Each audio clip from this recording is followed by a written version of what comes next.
A foto da Paola Oliveira, numa pose sexualmente sugestiva, era bem convincente. Dava até pra pensar que fazia parte do portfólio da atriz, que já posou em vários ensaios sensuais. Mas naquele caso, não era ela. A imagem foi gerada por inteligência artificial usando o aplicativo CiArt. Ele permite que os usuários criem conteúdo sintético em grande volume, pagando menos de 10 centavos por cada imagem. Isso inclui deepfakes e, sim, até mesmo conteúdo de exploração sexual infantil. É importante notar que não é um aplicativo obscuro, daqueles escondidos em um fórum criminoso qualquer. O CiArt já passou de 1 milhão de downloads na Google Play Store e tem milhares mais na App Store da Apple. E aí fica a pergunta no ar: como é que um aplicativo sem qualquer moderação de segurança permite esse tipo de coisa? E mais, como é que as maiores lojas de aplicativo deixam esse tipo de coisa passar? A principal resposta para essas questões é a ausência de moderação de conteúdo. O CA pode até não querer esse tipo de conteúdo criminoso, mas não tem recursos ou inclinação para fiscalizar todo o conteúdo que permite fazer, publicar e hospedar na sua plataforma.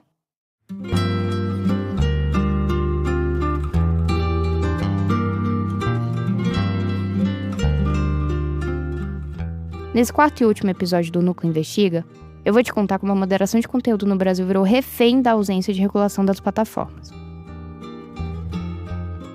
Núcleo Investiga é um podcast do Núcleo Jornalismo, um veículo especializado em mostrar como as tecnologias digitais afetam a vida das pessoas.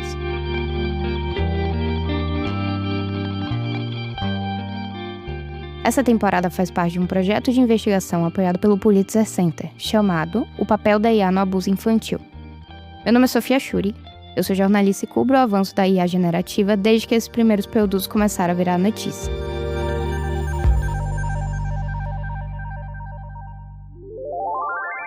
Fala pessoal, quem tá falando aqui é o Felipe Mercúrio, diretor de tecnologia do Núcleo Jornalismo.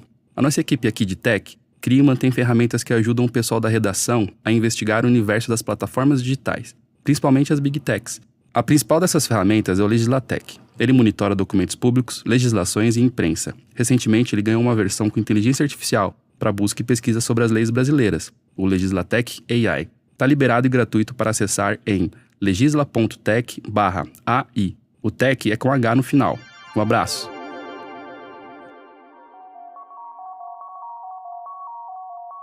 Episódio 4. Enxugando o gelo. Nos últimos anos, deu para ver com muita clareza que as grandes empresas de tecnologia, as chamadas Big Techs, estão dispostas a fazer tudo para não ter muitas leis ou regras dizendo que elas podem ou não fazer, nem o nível de responsabilidade que precisam ter sobre o que é publicado nelas. E antes de seguir com a história, eu quero explicar o que motiva as plataformas a evitarem responsabilidade pelo conteúdo publicado nelas.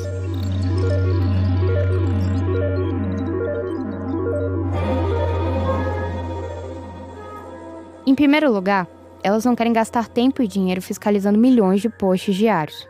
Em segundo, elas não querem ser culpadas pela censura de conteúdos, por pior que eles sejam. Por fim, o motor das plataformas é o engajamento. E todos nós sabemos que o conteúdo que engaja são aqueles mais controversos. Voltando aqui à cronologia dos episódios recentes na relação entre Big Techs e o governo brasileiro, para você ter uma ideia, em 2023 o Google chegou a contratar o ex-presidente Michel Temer para conversar com parlamentares e tentar impedir que o chamado PL das fake news fosse votado na Câmara dos Deputados. Outras empresas, como a Meta, o Telegram e até o Mercado Livre, também fizeram campanhas bem fortes e públicas para pressionar contra o projeto de lei. Se ele fosse aprovado, criaria a Lei Brasileira de Liberdade, Responsabilidade e Transparência na Internet. Essa proposta, entre outras coisas, exigia mais análise de risco e moderação de conteúdo para as plataformas com mais de 2 milhões de usuários no Brasil.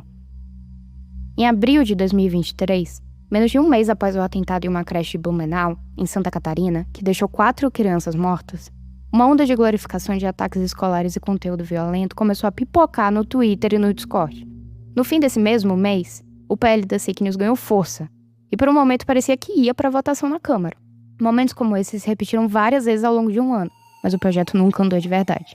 Em abril de 2024, o ex-presidente da Câmara, Arthur Lira, declarou o PL das fake news como morto, e o lobby das Big Techs saiu como vencedor. Mas a calmaria durou pouco para as Big Techs. Sem uma regulação mais atualizada, em junho de 2025, a maioria dos ministros da Suprema Corte decidiu que as plataformas precisam, sim, ser responsáveis pelos conteúdos criminosos que circulam por ali. E eu não tô falando aqui de um post xingando o presidente Lula ou falando da cabeça careca de algum juiz.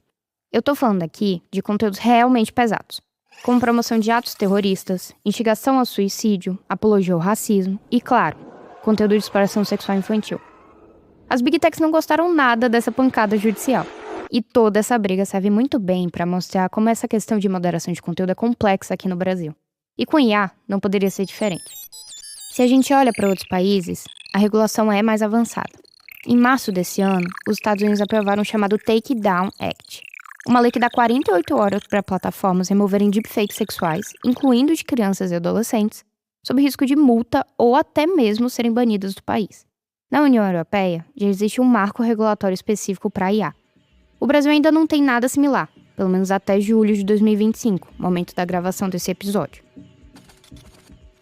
A primeira lei específica sobre inteligência artificial, sancionada em 24 de abril de 2025, trata de violência psicológica contra a mulher quando for usado IA ou qualquer outra tecnologia que altere a imagem ou a voz da vítima.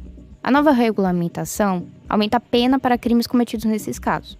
Mas essa lei não fala de crianças nem de adolescentes. Também não fala da responsabilidade das empresas de IA por criar tecnologias que possam, por exemplo, ser usadas em violência psicológica.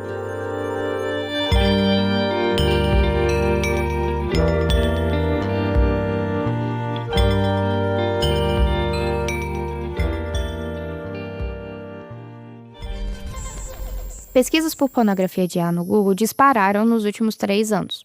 Entre os milhares de resultados, há sites que produzem não só imagens de abuso infantil, mas também deepfakes desde pornografia de vingança até montagens envolvendo políticos.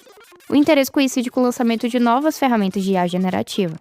Foi nesse ambiente digital que o Núcleo catalogou 60 publicações no CIART contendo imagens de abuso sexual infantil, todas geradas por IA. Esse número não reflete nem de perto todo o conteúdo criminoso que tem lá. Em um determinado momento, a gente começou a encontrar tantas postagens que decidimos simplesmente parar e publicar a nossa investigação. Eu tô falando de conteúdos com cenas explícitas de sexo entre menores e maiores de idade, e de descrições que sexualizam crianças e adolescentes. Era possível encontrar até imagens geradas por IA de crianças usando lingerie ou biquínis em poses sexualizadas. Essas mídias não aparecem na página inicial. Elas foram encontradas após buscas específicas dentro do aplicativo. Essa moderação de fachada, restrita às áreas menos visíveis, parece servir para manter a aparência de segurança e agradar anunciantes, enquanto o conteúdo ilegal permanece acessível para quem sabe o que procurar. Mesmo assim, o problema ficou tão notório que no final de abril de 2025, os próprios administradores do servidor oficial do Discord da CIART, com mais de 200 mil usuários, criaram um canal específico para denúncias de conteúdo de abuso sexual infantil. Ainda assim, esse tipo de conteúdo não parou de aparecer.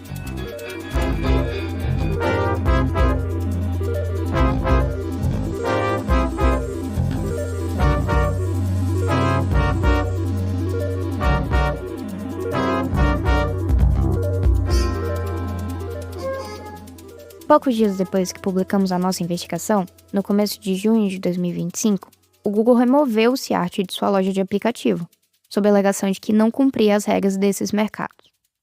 Os moderadores do servidor do Discord do app anunciaram mudanças nas políticas relacionadas a conteúdos adultos ou de teor sexual consentido, na tentativa de coibir a criação de imagens de abuso infantil. Foi um alívio temporário para um problema permanente. É como enxugar gelo. Os modelos de IA continuam ficando cada vez mais e mais poderosos e mais realistas. Enquanto isso, a foto sensualizada da Paula Oliveira, que foi feita artificialmente, continua lá, junto com imagens artificiais de celebridades, influenciadoras e personalidades políticas brasileiras.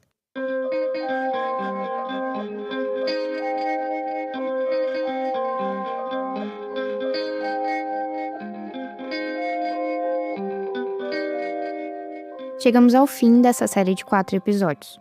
Esse podcast é parte de uma investigação de fôlego do Núcleo Jornalismo. Ele é baseado em 8 reportagens, que foram publicadas entre 2024 e 2025, que estão no nosso site. Eu sei que esse não é um assunto fácil. Ninguém gosta de ler ou ouvir sobre abuso de crianças, sobre pornografia infantil. Mas segundo a Unicef, a cada 8 minutos, uma criança é estuprada no Brasil. Não é uma questão de opção. Investigar, falar sobre, gera impacto. Desde que publicamos essas reportagens, o CIART saiu da loja do Google, como eu já te contei aqui, A Senacom, que é a Secretaria Nacional do Consumidor do Ministério da Justiça, abriu monitoramento contra a Meta no caso dos perfis de exploração sexual. E a Meta e a FinView removeram perfis e conteúdos ilegais gerados por IA. Além disso, eu também fui convidada para participar de uma audiência pública na comissão que está discutindo agora o PL da IA, para regular o uso da IA no Brasil. Isso é só o começo. Eu e o Núcleo vamos continuar cobrindo esse tema. E espero que esse podcast abra os olhos de mais gente para o tamanho e profundidade dessa questão. Quanto mais gente, mais impacto.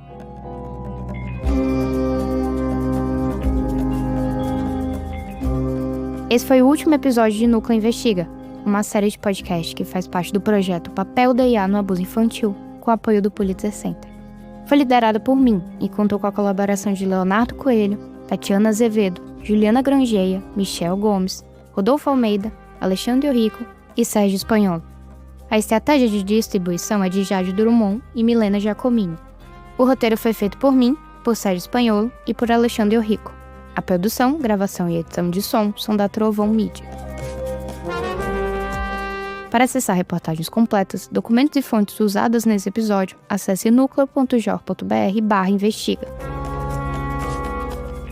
Se você ou alguém que você conhece encontrar conteúdos de abuso ou exploração sexual infantil, denuncie para a Cifernet Brasil, através do site denuncie.org. Ou ligue para o Disque 100, é só digitar 100 no telefone.